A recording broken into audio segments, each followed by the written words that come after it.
Hello and welcome back to a very proud day of the MMA Split podcast, as we are here to discuss the crowning of a second reigning British champion in the UFC. Not just any weight class, but the goddamn heavyweight division. An argument can now be said that England can hold claim to having the baddest man on the planet as their champion, third British champion in history, second current reigning British world champion in the UFC. Forget the word interim, because we're going to be discussing on this podcast why that is completely irrelevant. Well, yeah, into this conversation. We already talked about that. Really, like it's not. It's the heir apparent. Essentially, it's just. We will be reiterating that point, with a lot of pride, because our man got it done. Crazy night of action at UFC 295, Madison Square Garden, in the books.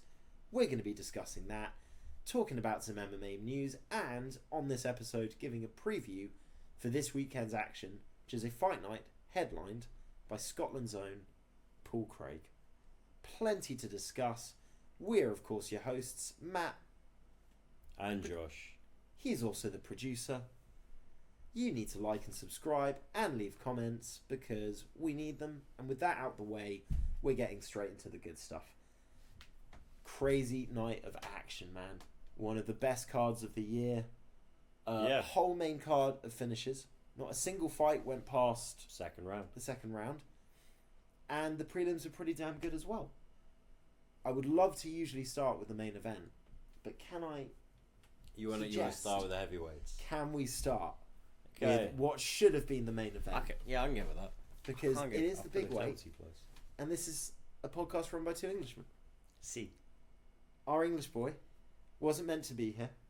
He was at home, training, waiting for his next fight, thinking maybe it's a Cyril Gane, maybe it's a, who knows, Gelton Almeida, Tai Tuivasa, who knows what it was going to be. And then John Jones gets injured, and they don't want Stipe fighting anybody but John Jones for this legacy fight. Pavlovich is the backup. He's had the whole camp to prepare. Aspinall comes in 2.5 weeks, like a certain other fella from the Manchester area in England named Michael Bisping. Was a bit nervous in the build-up, was humble as he always is, was respectful of his opponents as he always is. We're knowing now about the back injury. Had a back injury. It kind of explains a lot of the, or some, because he's a very open guy. He talks about this like every fight, but it does explain away some of kind of the anxiety and the nerves. Certainly, it's not just MSG for what is essentially really like the belt. You seem to have one other fight happen, and then your belt becomes the legit one. And it's two like real fucking contenders fighting. There's no like asterisk to it. But then on top of that, you're doing it having very recently thrown your back out. And you're doing it, 3-4 weeks, less than 3 weeks, after watching a really good example of why you don't take short notice fights against the highest level fighters in the world for your most significant fights, especially knowing in the back of your mind, no one's going to remember it was 2 weeks notice in 2 years time. They're just going to see the record. Not to mention you're fighting a scary Russian guy with an 84-inch reach. 15 out of 18 of his wins are finishes in the first round, and he's on a 6-fight first-round knockout streak, knocking out all of the scariest knockouts artists in this division, as well as knocking out the guy that we all consensus agree on paper, skills-wise, pretty much is the most well-rounded fighter in Curtis Blades. In terms of his abilities, size, wrestling, striking, power, stamina, the whole goddamn lot. This Russian knocked him out and walked through him like there was no danger. I was nervous about Tom. You were more confident.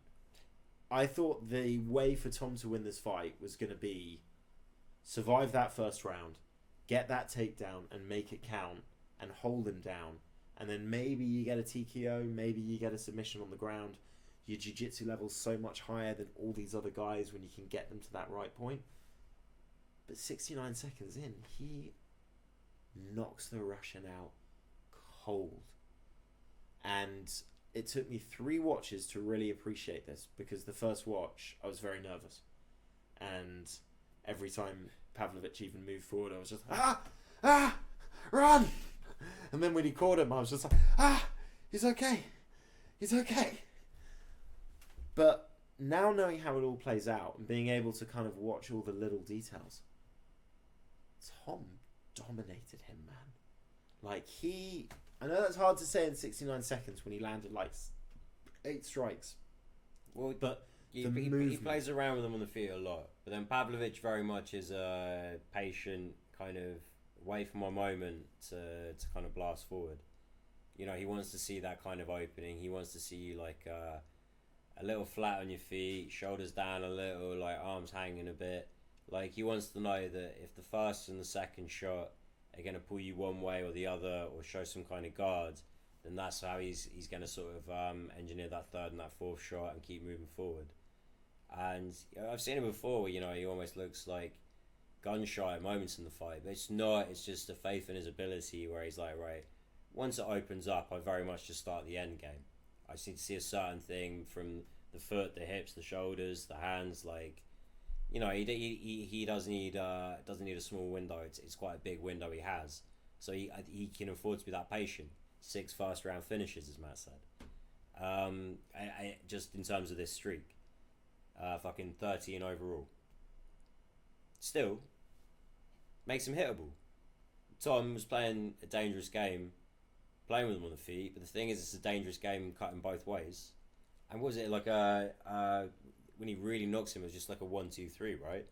It's not stuff that like you're really kind of setting up in a sense that like you're like looking for a pull or a counter or a slip to start. It's just, you know, I'm just so much lighter on my feet and cutting this angle.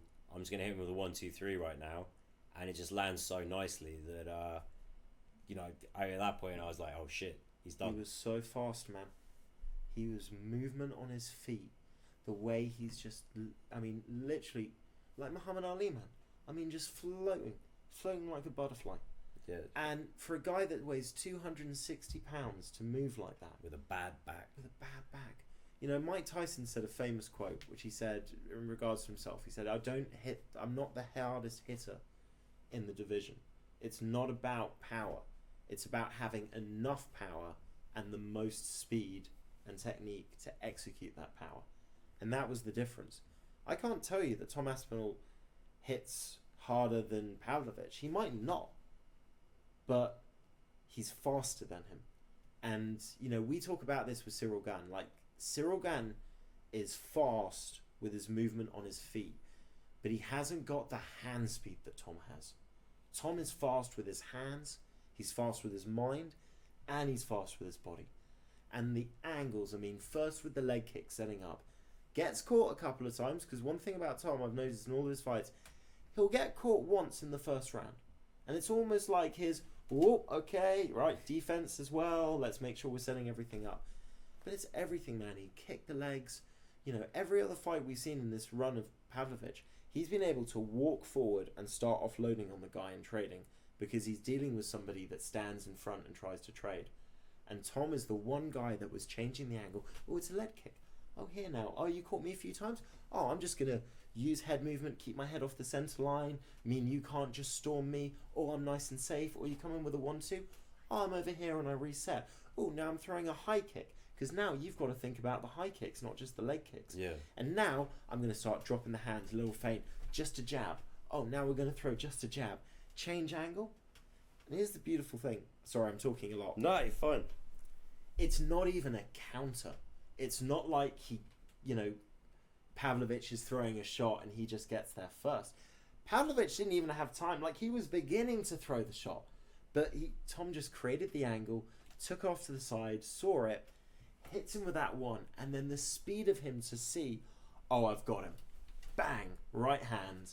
Left hook doesn't even land, he's already falling. Yeah. And then the finishing sequence. We're all talking about Pavlovich being this great finisher. Okay, Tom's aren't all in the first round. Tom's finished all of his wins. Every single one of his wins is a finish. Every single one of his UFC fights is him winning.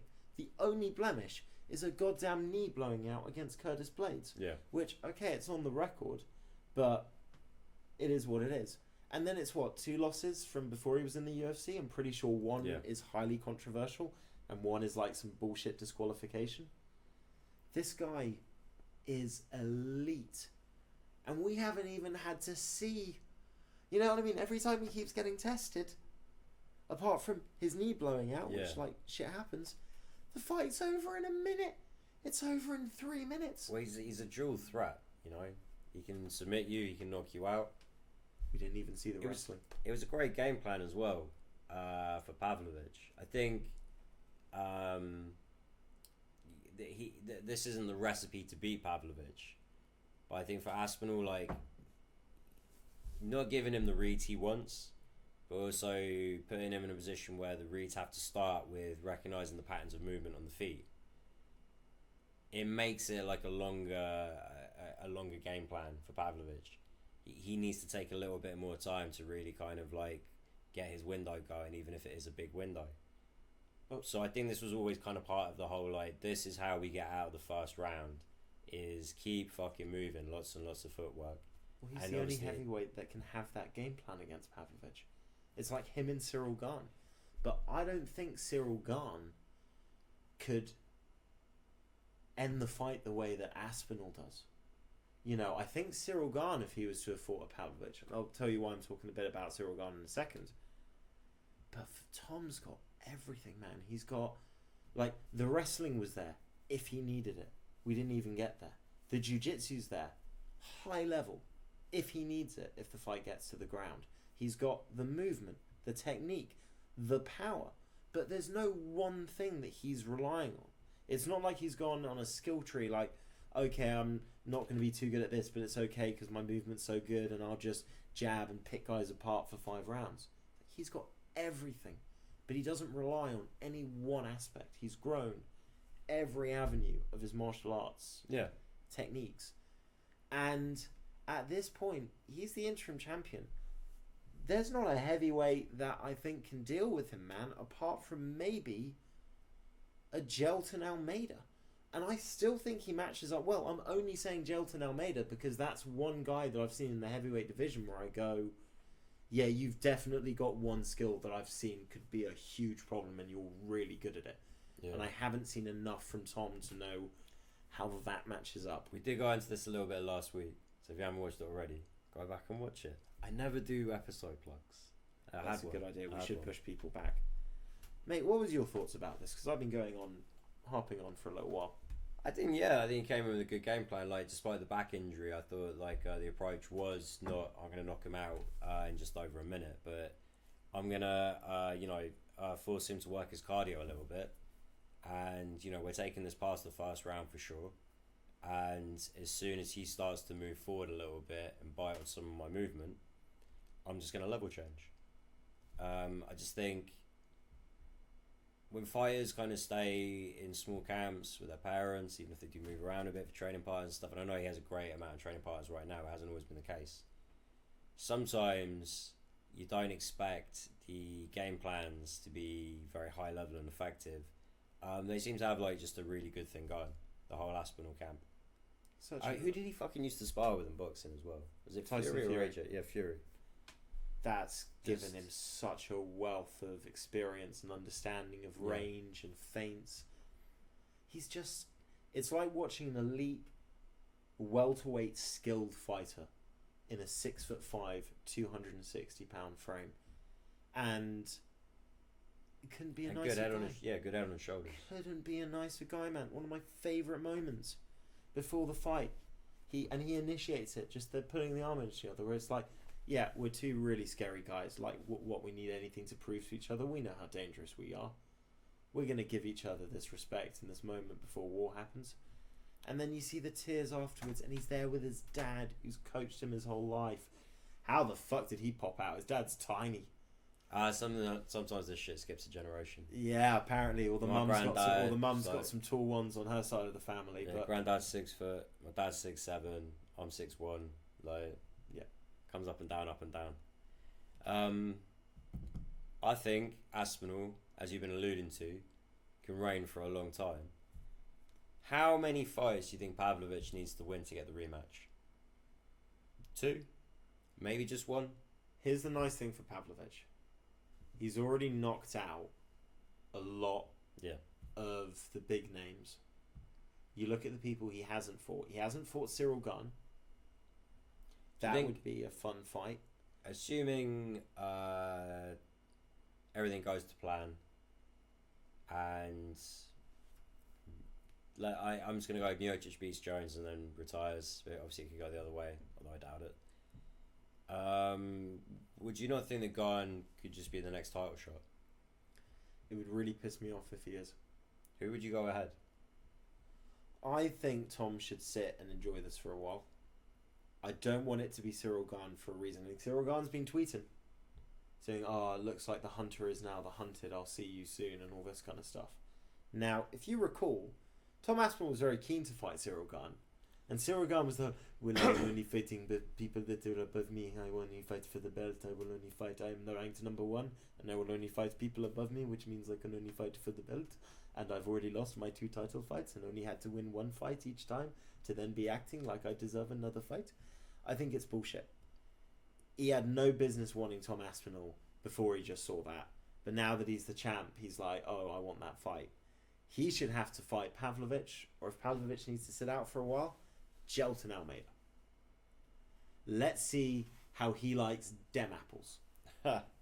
Seriously. Or you know who else? Curtis Blades. Because I want to see that man have to fight someone that can strike, isn't slow as shit, and can also wrestle. And Sergey Spivak does not count. Yeah, that's fair. Man, I'd love it if they put Blades in an eliminator fight like that. My suspicion, though, is they love having heavyweight championship fights. I don't think they're going to want to watch Tom sit out for too long, especially when they're in this unique situation next year where they have that opportunity to kind of turn it around real quick because of the changing of the guard.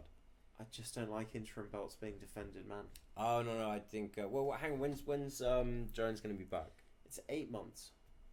So I think, realistically, you could do 2 title fights this year, do 1 in the autumn, and then Aspinall against...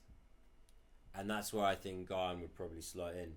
But yeah, between now and then, if they can convince Gane to take an eliminator fight, any of those options sound good to me. But the thing is, we are saying it's going to be Gane versus. That's the key here.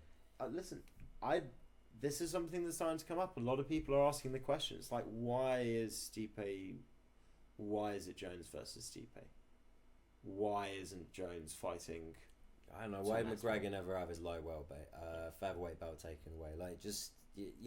They want to sell that thing on the fucking night. That's what they're going to do. You can't tell them otherwise, unfortunately. I wish we could. Stipe was watching live. John probably watched on TV.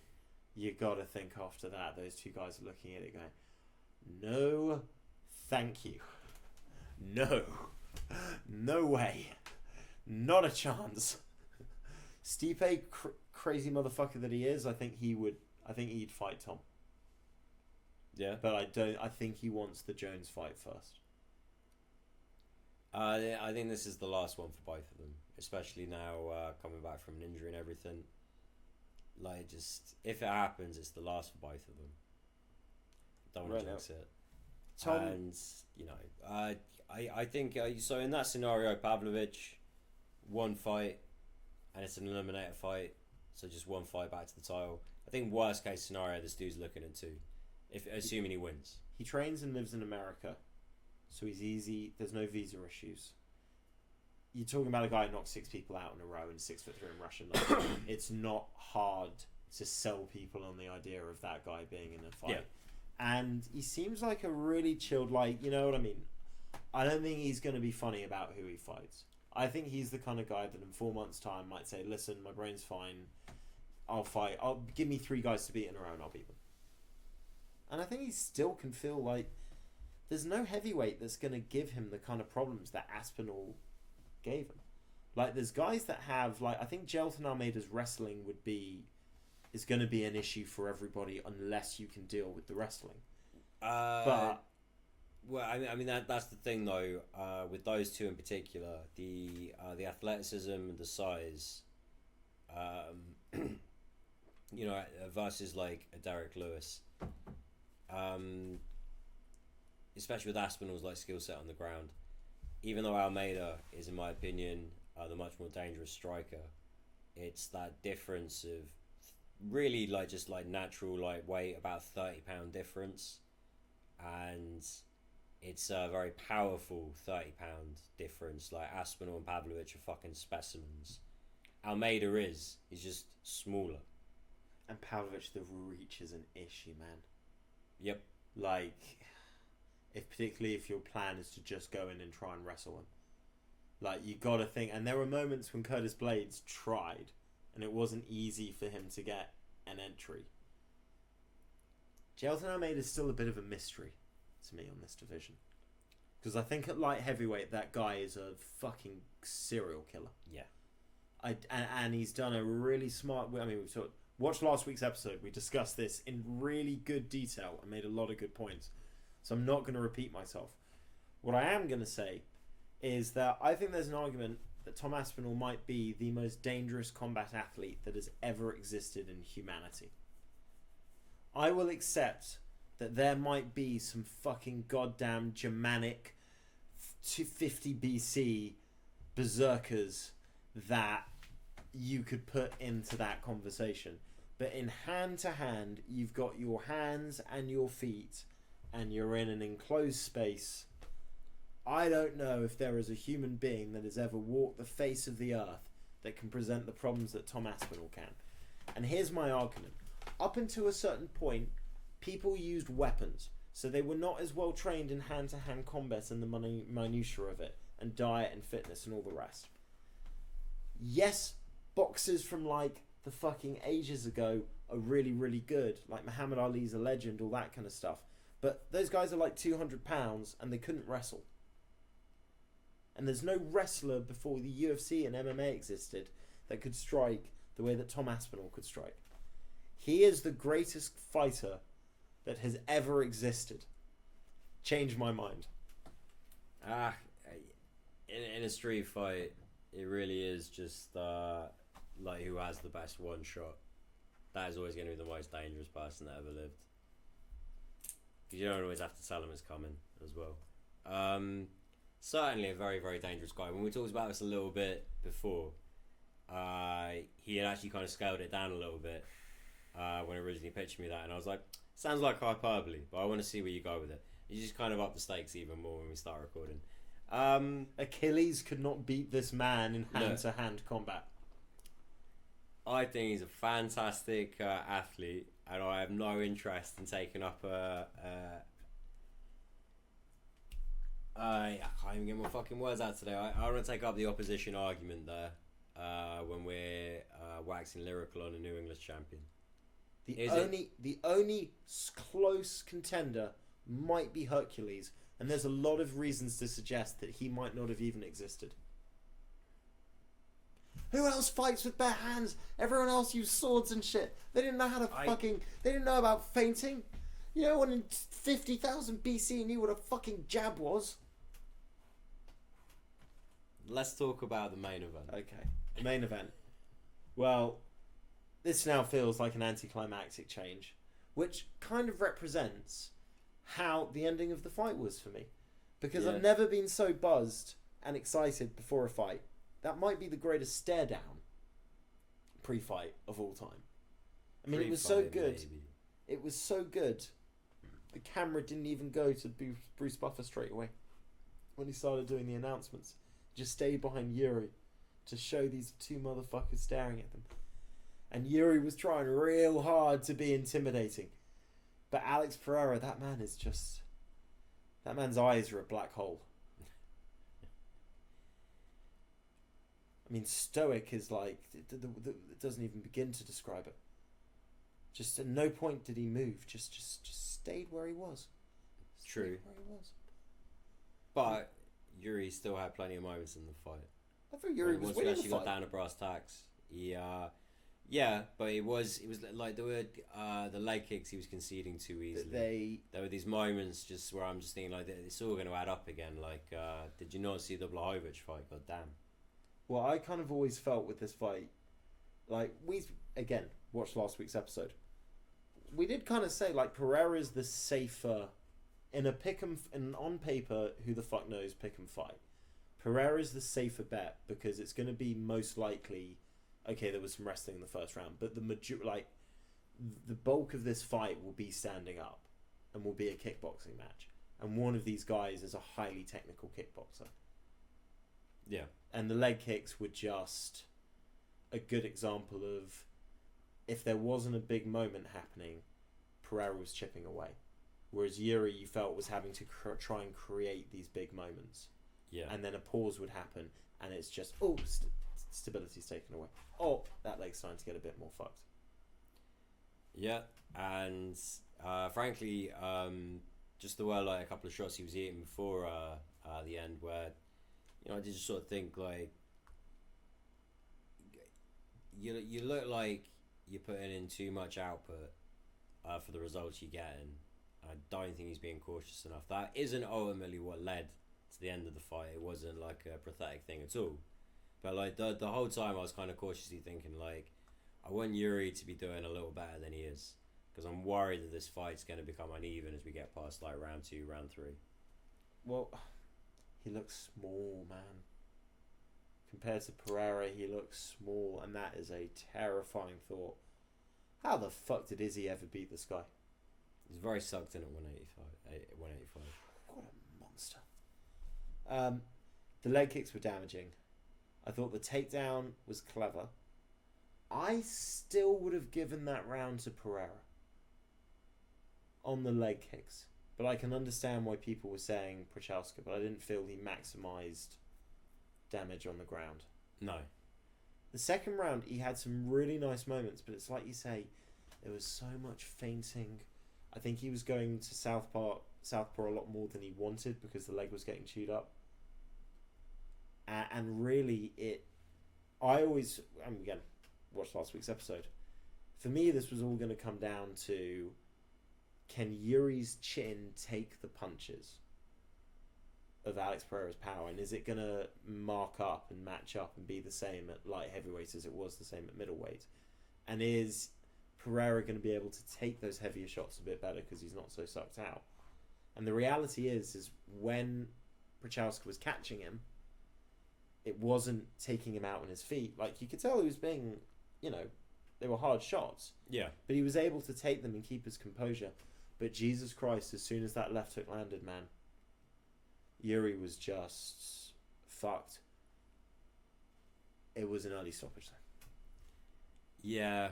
I'm just going to say my bit first, because I don't feel as strongly about all of it as you do.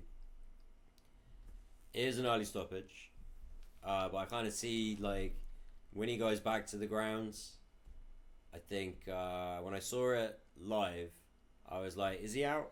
And when I watched it on the replay, it was a bit of a moment where I'm like, it looks like he's out. And I can see how maybe Goddard's eyes on the side of caution there. But, yeah, it's an early stoppage. We talked about it before. I'd just say, like, Goddard for me is just a guy that feels like not afraid to make mistakes. Sometimes it makes him a good ref. Sometimes it makes him a bad ref. Does kind of make him sort of inconsistent. And I'll let you take over from here. I find it frustrating that we're seeing very often that the main fight or the main event or the title fight, the fight where if ever there's a fight to let it go a little bit longer to give these guys every opportunity, that should be the one. We're seeing extreme caution being taken and fights being stopped very early. And yet, on this same card, literally 2 fights before, we're seeing a girl get, literally out on her feet and knocked down twice more before anything's done. Or we're seeing Borshev getting, literally his skull caved in, dropped 3 times, follow-up shots, and he's given every opportunity to survive. And ends up brilliantly fighting onto a draw. We'll touch on that later. And yet, this is like one of the highly anticipated fights. You've got these two guys that are fucking nutters, and you're stopping it just at that moment when it's all kicking off and it started to heat up. And what's annoying about it is that I feel when it's, those elbows that you get with a guy close up, like, they can be extremely damaging, but you have to let that situation play out, because there's a lot of other factors that might make somebody suddenly drop down. And ultimately, let's say you let it go another 5 seconds. I think there's a good chance that Pereira finishes the fight and gets in mount and lands some follow-up shots. Yeah, the only way he doesn't is if he accidentally slips and knocks himself out on the canvas. It's not a foregone conclusion in that it didn't happen, but it was pretty much. But for the sake, you know what I mean? If you let that go 5 seconds, with all respect, Yuri's not taking horrific amounts more brain damage. I'm not a doctor. He's taking damage within a reasonable limit that he would have assumed before the fight. Correct. You let it go another 5 seconds, no one questions it, man. The narrative isn't about early stoppage. The narrative is, holy shit, Pereira's such a monster. But by doing this, you're just creating this situation where there's a question mark now.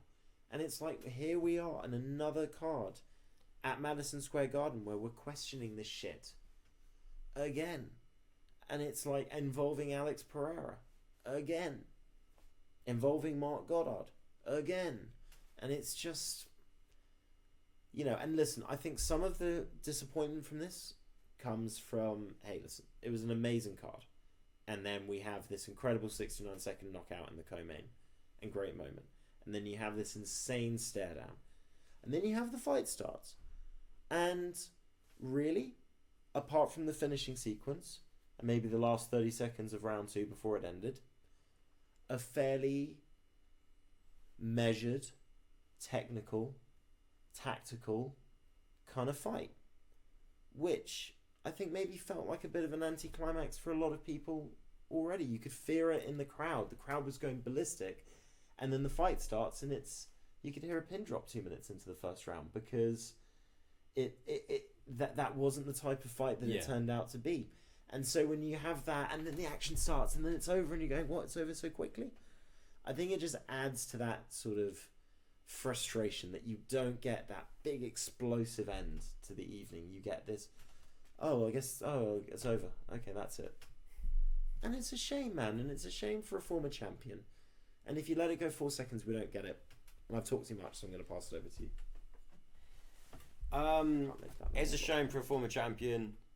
This is why it was a great fight.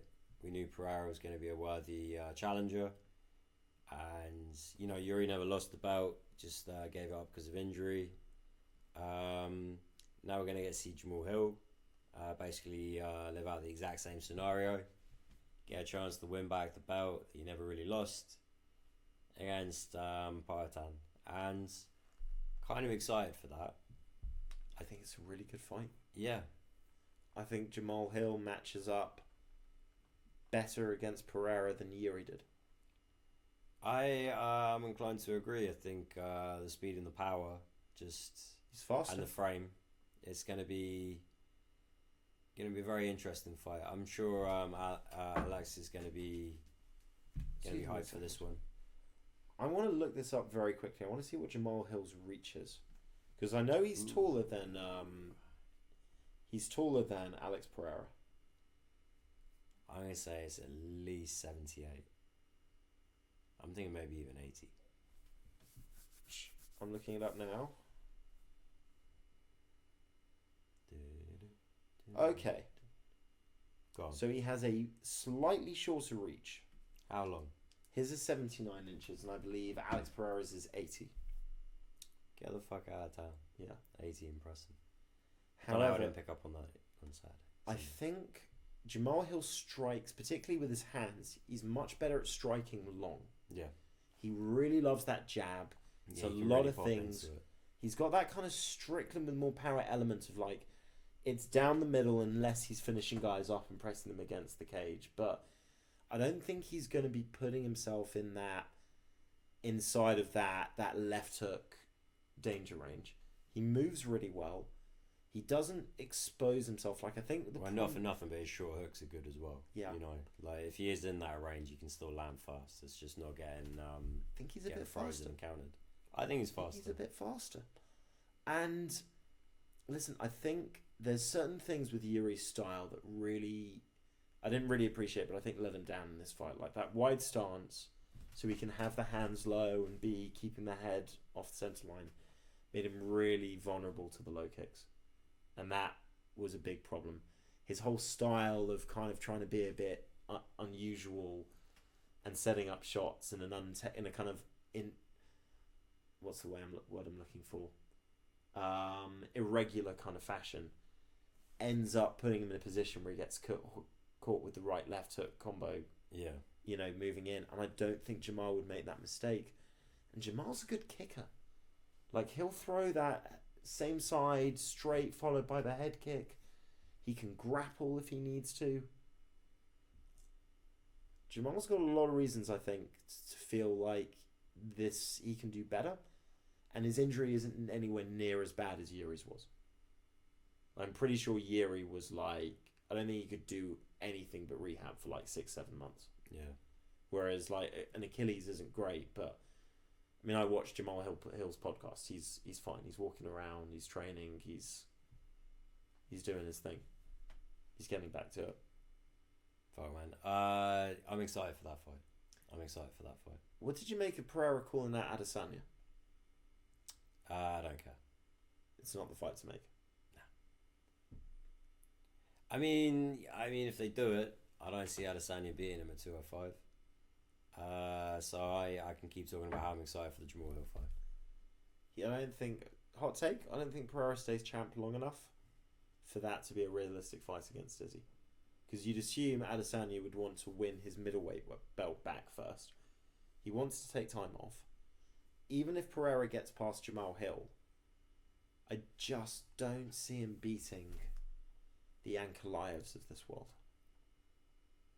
That type of guy. Like, I just feel as soon as he's up against a wrestler that can put him on his backside. Well, also, you know, he squeaked past Jan at high altitude.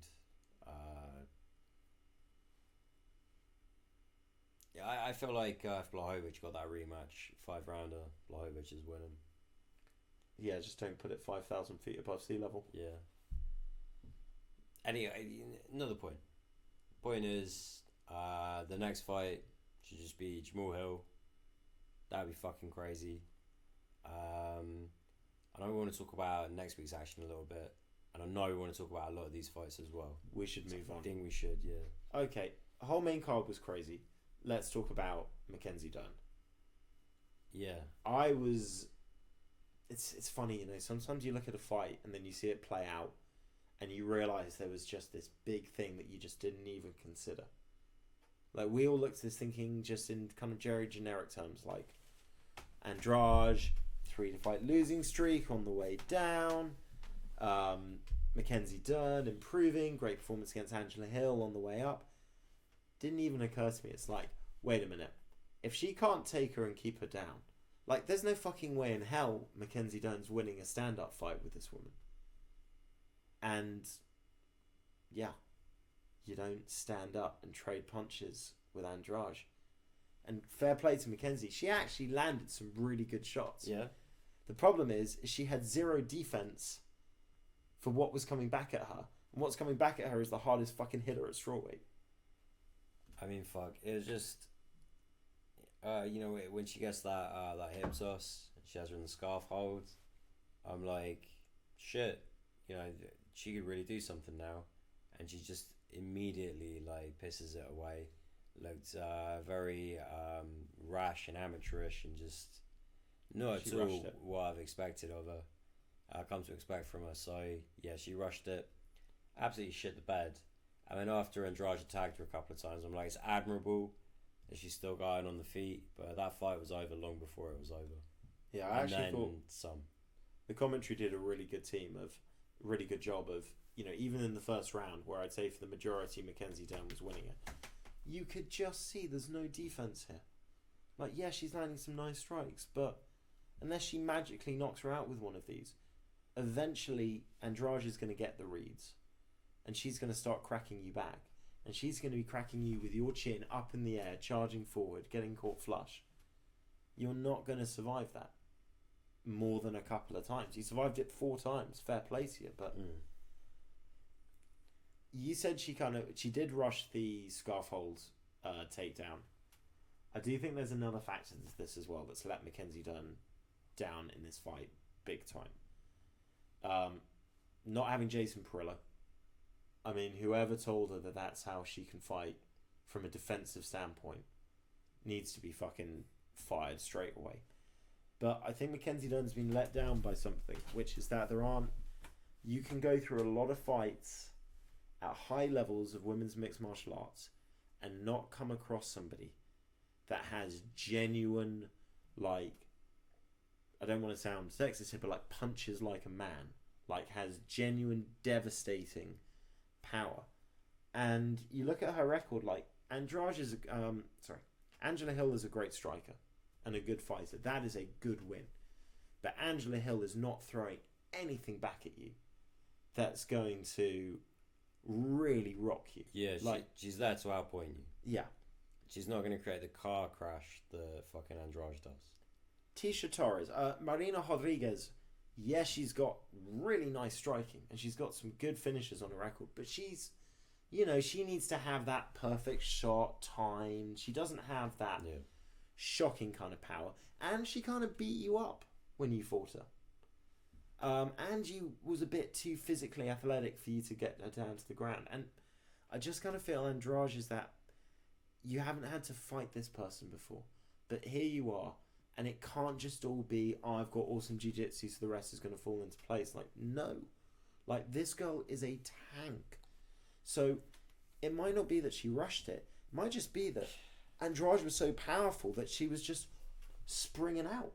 And it's like, yeah, you're fighting somebody where you can't have your chin up in the air. You can't take the attitude of, okay, well, I'll just hit you harder and we'll get in a war and I can be scrappy because I've got power too. It's like, no, you can't make these mistakes. This is real fucking striking school now.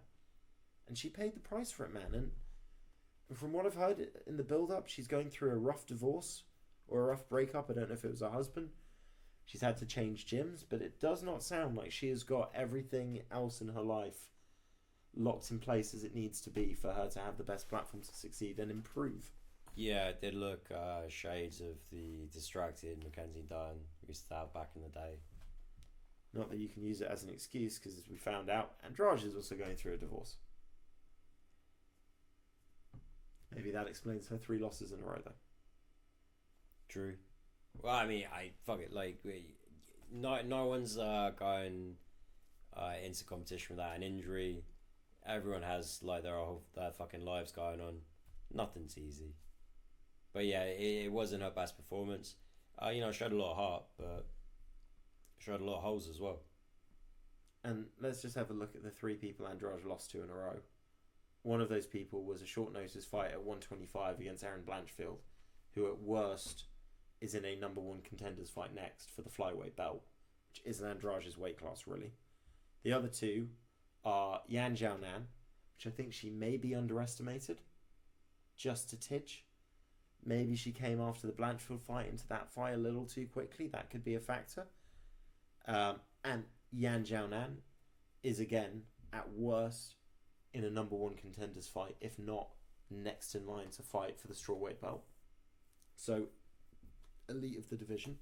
And then you got Tatiana Suarez, which everybody's been saying for years is the monster and the boogeyman coming to destroy this whole division. So, Mackenzie Dern was a big step down in quality for Andrade. And Andrade was a giant step up. And at this current point, every time Mackenzie Dern's taken a step up in quality, she's come up short. Yeah, although if she doesn't dwindle that initial takedown, that initial level change, then could be a totally different fucking fight. It could be, but if your hope is pulling off a miracle this in your one good moment 20 seconds But no, I think more in terms of like Andrade is like, as long as I can survive on the ground, I'm gonna win this fight. I don't think she understood how easy that was going to be. True. Or I don't think she anticipated how easy that was going to be. I'll give Mackenzie Dunn credit. She tried at a couple of points. There was one nice 1-2 that she used to then get for a single leg. She just doesn't have the wrestling, man. And she's trying to be this kind of like Oliveira.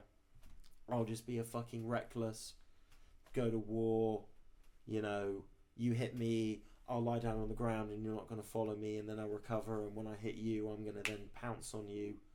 And she's just not that to the same level. She needs that wrestling to glue it all together. Yeah. Or she needs a fucking decent striking coach. Maybe she goes away for a year, just boxes. Literally, slip, movement, hands up, chin down. And she was, I'll give her credit on this, she was good. Like, you could see the little elements. Like, when she was trying to move around the outside, the jab looked nice, the 1-2 looked nice. But then as soon as it got past that, you were like, oh, you've worked on that really well.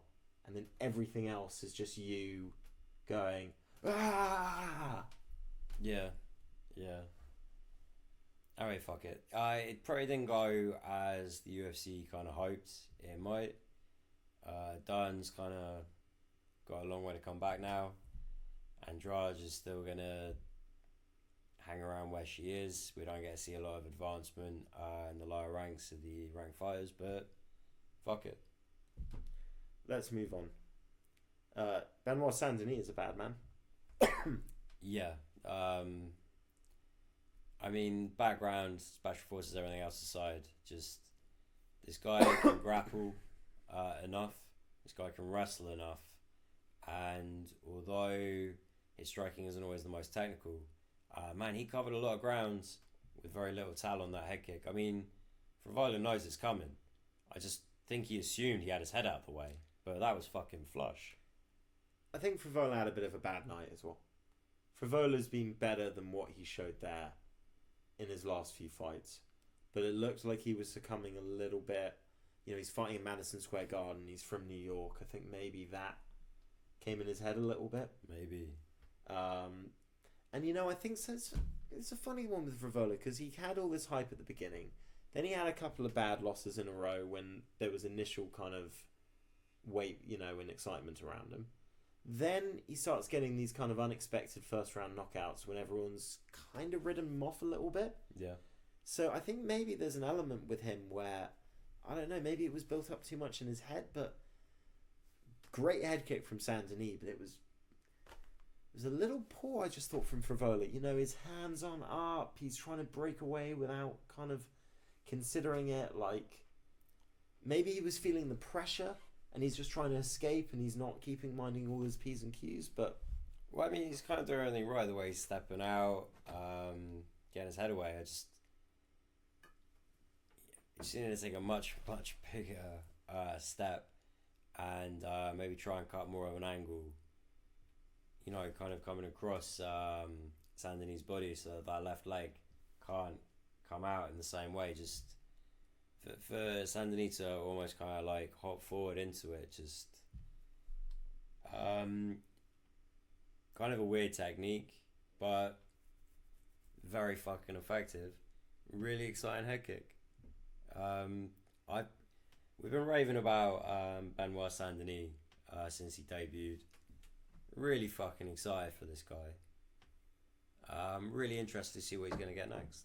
It's just another well-rounded, good in all areas, good grappler, can also strike, lightweight, that we can just put in this mix with Sarukian and Gamrot and all of these fucking guys that are just killers in this weight class. Absolute killers. He wants Dustin Poirier next. He's not going to get it. He wants Justin Gaethje. He's not going to get it. I think a Fiziev fight might be interesting when he's back from his injury. Or maybe Ahmed Sarukian. Let's see him take on one of these other excellent grapplers, because... I love the Sarukian fight. One thing about Sarukian is he's not going to look at a good grappler and think, oh, well, let's have a striking match because we're going to negate each other on the ground. He'll be like, no, fuck you. You're a good grappler? I'm going to try and grapple you. And if I fail, I'm going to try and grapple you. And if I fail, I'm still going to try and grapple you. God, that guy's a nightmare. Yeah, that'd be so many good fighters at lightweight. Also great fighters at featherweight. Diego Lopez. That man's a bad man. Yeah, he is a scary guy. He's a very big man for the division. I mean, there's one moment he literally just threw Pat Sabatini. He had him in like an underhook and just went over there. Yeah. Fucking hell. Scary fucking guy. Really Exciting scary guy. 2 finishes in like less than a minute and a half or something like that in his last 2 fights. And his debut was short notice from like a week. And almost tapped out Evloev a couple of times and gave him a hell of a fight. Yep. And man, Evloev's a very dangerous guy. I put Evloev miles ahead of Sabatini. Well, Sabatini, I mean, this has got to be a bit of a demoralising one. Because Sabatini would have considered himself a good grappler and a decent fighter, and he just got brutalised in this one. I think it was an uppercut in the clinch that rocked him, and then just the aggressiveness. Like, one thing you got to love about Diego Lopez, that man is a finisher.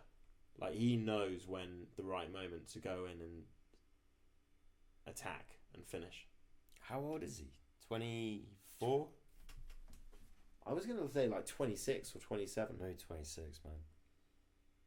Young fucking guy. Yeah. To have that kind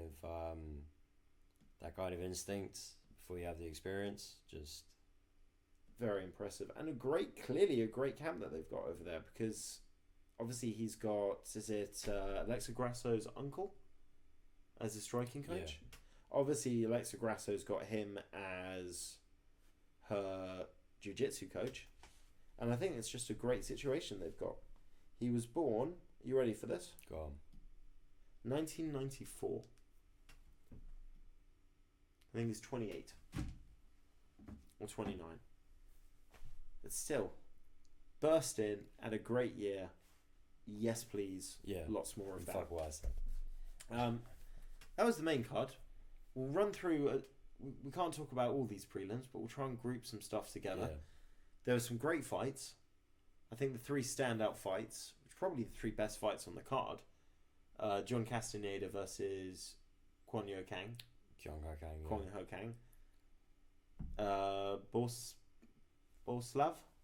Borslav. Slava Claus. Versus Sadikov. Nazim Sadikov. And Joshua Van against Borjas. That's the one. I was thinking Borjas on the first one. The standout for me was the Slava Claus versus Sadikov fight, because 2 out of 3 rounds, Slava Claus looked fucking amazing.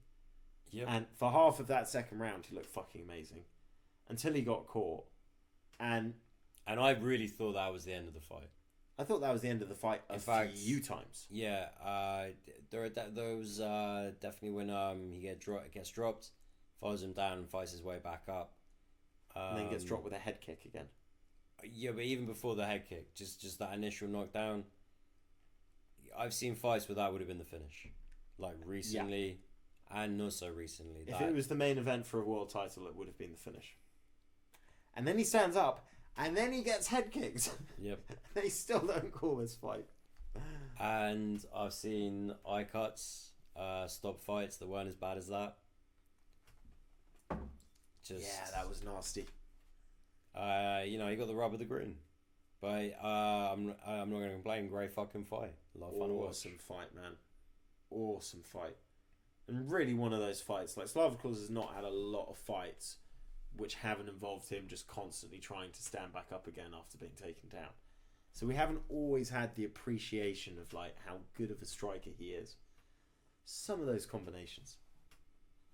Oh, he's got some hand speed. Pleasure to watch. Wow, the body great.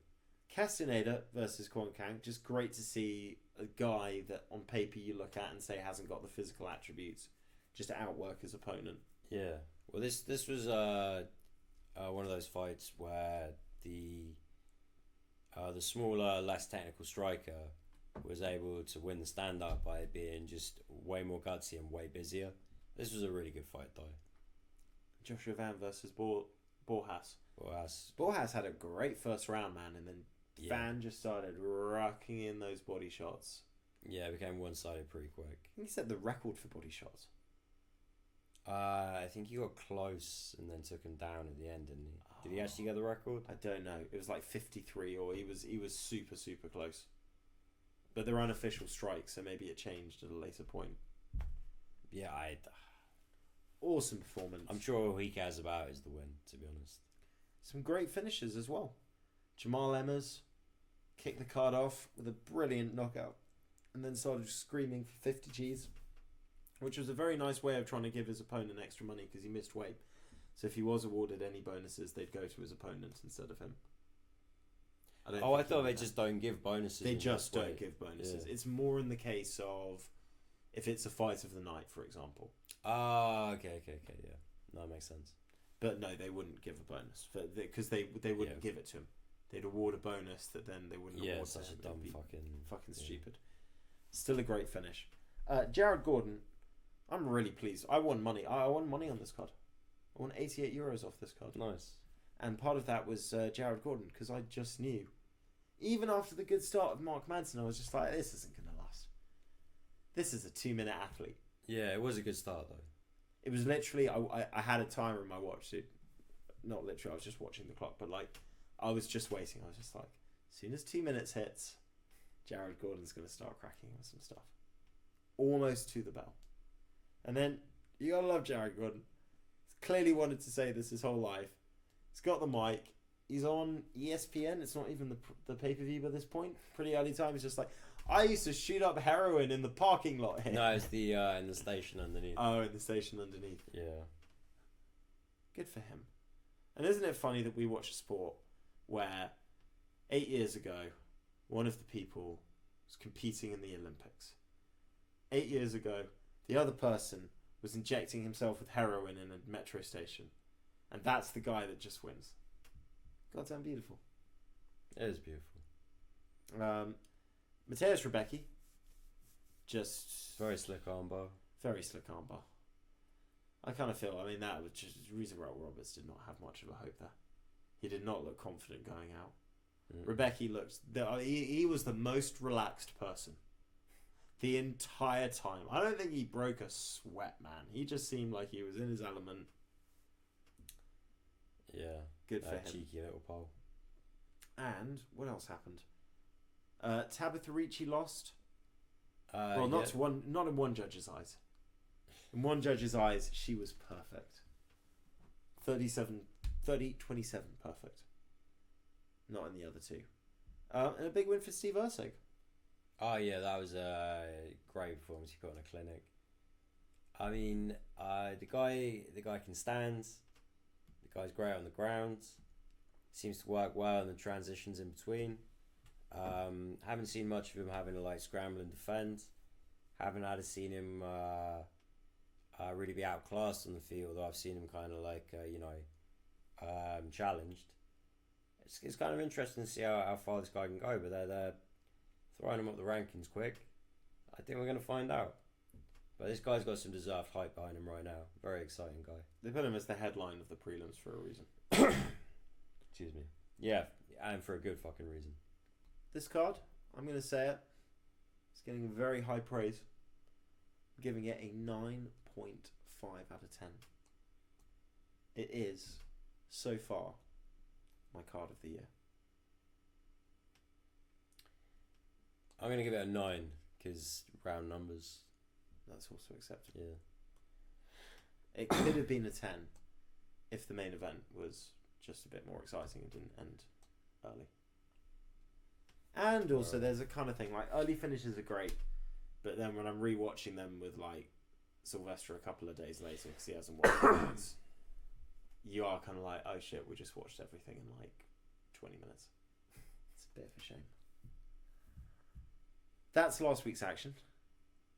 It's now time for the MMA news. There is not much, but the top story is Bellator lightweight champion Usman Nurmagomedov is no longer the Bellator lightweight champion. It's combining words there. He I tested liked positive for a banned substance and is suspended 6 months, stripped of his title, and his last fight against Brent Primus declared a no contest. What are your thoughts? So that was the semi-final of the Grand Prix as well. So it's going to kind of take care of itself. Primus will then fight, I assume, the winner of Pitbull against oh my god, I'm blanking now, but shit, it depends like what and why. They're saying a prescription medication that had a bad substance in it, and that's why the suspension isn't longer than 6 months. So it's kind of like a kind of almost a bullshit technicality. Then like it is what it is. Like those rules are in place for a reason. It's unfortunate. It fucking sucks. But Conor McGregor had some choice words. Oh fuck, Conor McGregor. It's only 6 months. He'll be back. The Grand Prix was kind of set, so I guess it just means you're going to fight the winner of the Grand Prix now. You have cost yourself $1 million potentially, on top of everything else. But he's young. He's been looking great. Sure, he'll be back.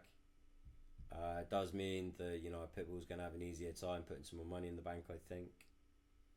We'll see. Other news stories to touch on. Leon Edwards has said, after, if and when he beats Colby Covington, he would like to fight the winner of DDP versus Sean Strickland, and he'd like to fight them at UFC 300 because, and I quote, welterweights are boring. We talked about it a lot before we started recording. That we did. And I don't know how we'll push for time, but I think we're doing well now. So I'm gonna condense what I said into a shorter little soundbite. But looking at his brother Fabian, like if he can fill out that frame a bit, then I think potentially where he has not always he has struggled to take shots at 170, having the increased mass might up his durability to the point that it overcompensates or more than deals with the increased power coming back at him. Could be a good thing. I think he's going to be very fast and powerful at 185, and I think getting a fast track to a title shot against the guy that you pointed. I had to check his height with Matt. Same height as Strickland and DDP. Frame wise and everything. You're not instantly the smaller guy. If he can put on that weight in a good healthy way, fuck. I think it's very exciting. I would like to. I'm curious to see it, but I think there's a lot of spanners that are going to fuck this up. One, how the fuck do you know that DDP or Sean Strickland, whoever wins that fight, is going to be able to turn around for UFC 300? Yeah. That's a big question. You're also then asking the UFC, UFC 300 is a very delicate, special, significant card. And it's one that I kind of feel the UFC are going to be keen to at least fill the main spots for, sooner rather than later. What they're not going to want is to hold off doing that because they need to wait and see how damaged guys might be in title fights in December and January. Although it's fun to have that option. It's fun to be able to throw that one up on the whiteboard in the strategy room and be like, maybe. But here's a factor I'd say. I love Leon Edwards, but he's preparing right now for his second title defense. This isn't some... Now, I know that not all title defenses are made equal, because you get the guys that rush to the title and get most of their wins in that division as title defenses, and then you get the guys, kind of like a Max Holloway, where it's like, okay, there might only be 2 or 3 title defenses by the time we're talking about champ fights, but that's partly because the guy beat 10 people in a row before we gave him the title shot. Yeah. And I kind of feel there's an element of this with Leon. I think the main factor is, apart from Shavkat Rakhmonov and Bilal, who is there for him to fight a welterweight if he beats Colby? Now, the problem's going to be is that Bilal's not going to shut the fuck up until he gets that fight. And Shavkat is going to be on the main card fighting Wonderboy 2 fights below your fight. you got to know if Shavkat finishes Wonderboy or puts in a impressive performance, that's going to feel like the natural fight to book as your next fight. Yeah. And although maybe you've looked at Strickland and maybe you've looked at DDP and thought, you know what, I match up well against these guys, I'm faster, I'm more well-rounded, both of these guys are good at certain elements, but there's holes and there's things I can look at for success. I've just watched Usman do pretty well against a middleweight that's kind of bigger than these guys, and I did pretty well against Usman, so that marries across. But I just want to see, you know what I mean? Get that Volk status first. Get that, I've defeated my nemesis. I'm unquestioned in this weight class.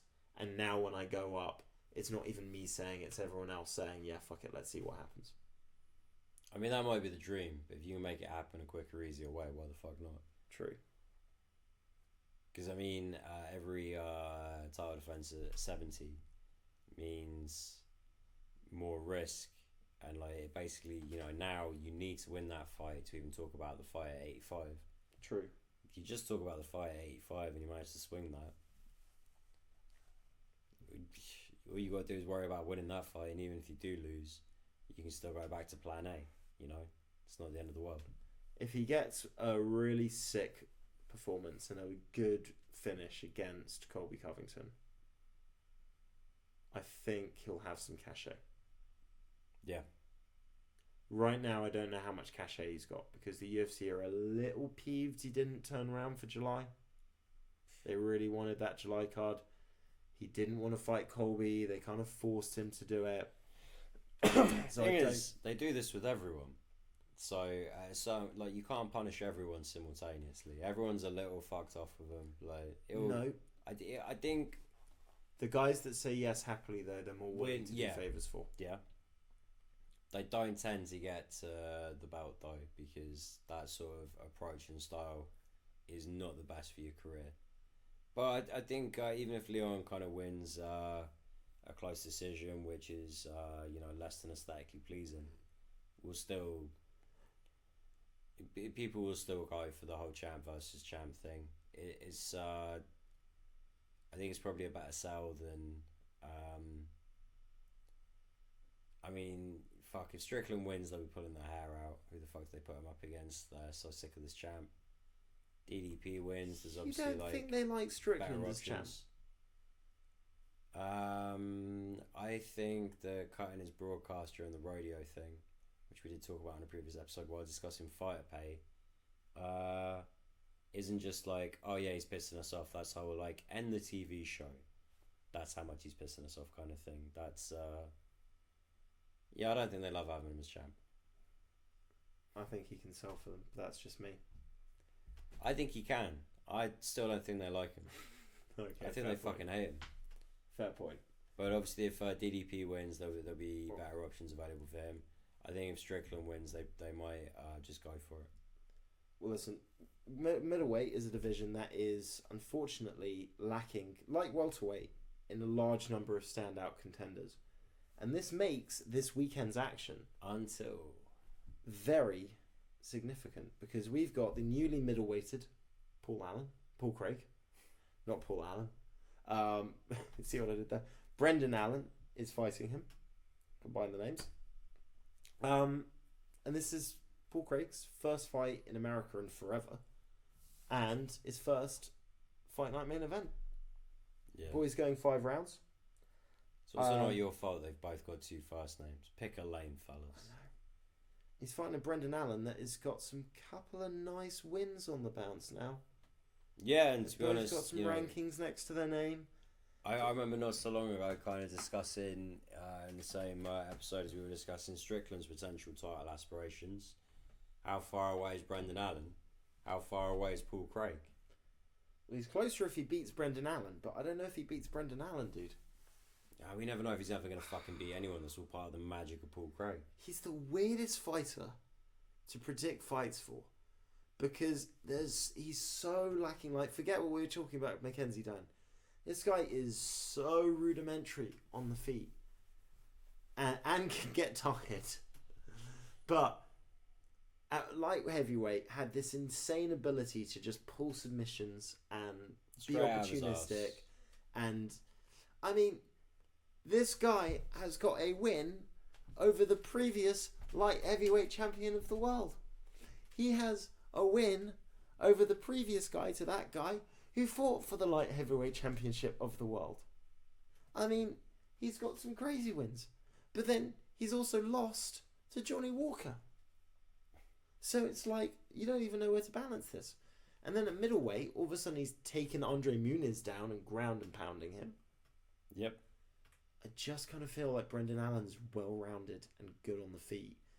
And I think Paul Gray's got a lot better submission skills and a much better jiu-jitsu than Brendan Allen does.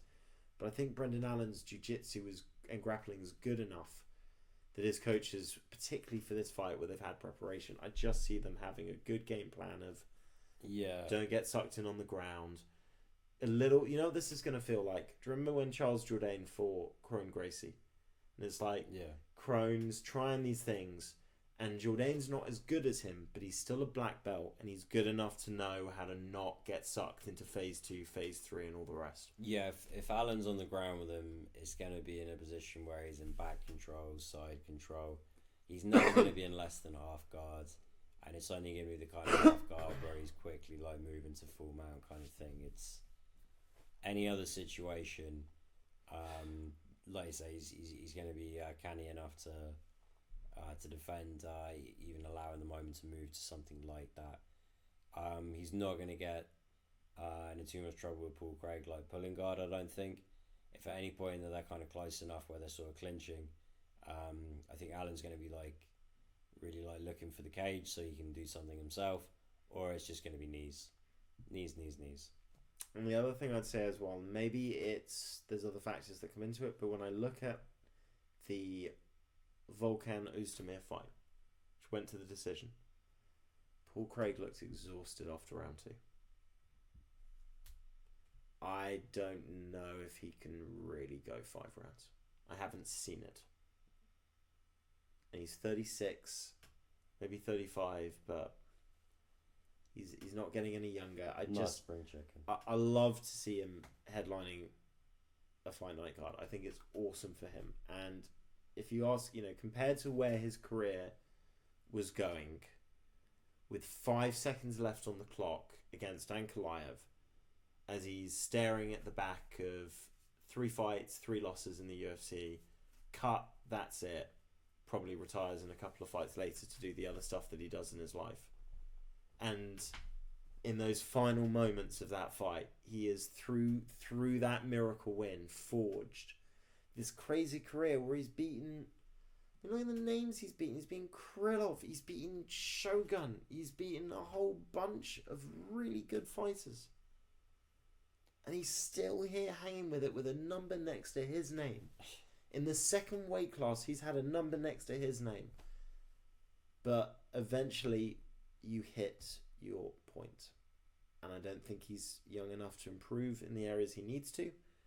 And he's not being bullied at middleweight like he's going to be at light heavyweight, but he's fighting more skilled people. Yeah, it's still be a lot of fun if he does win this weekend. You never know, man, and that's what makes it special. There are other good fights on the card, but we have gone way over time. So we're going to leave you to it. Those other fights are going to remain a mystery, but you can look them up yourself on google.com. Yeah, it's going to be a good breakdown next week anyway. Lots of fun to be had next week. I don't think we've got UFC the week after, so we can just focus on breaking down this card, looking at the news, and then having a little flick ahead of what's coming up in the future. I think that's going to do it from us. No need to talk NFL. Our teams are on a bye week. Just get to sit back and watch the others fail in our division. It's glorious. We'd like to thank you for watching, if you have made it this far. We'll be back next week. Till then, enjoy the fights coming up. Have a great week ahead. And as always, peace.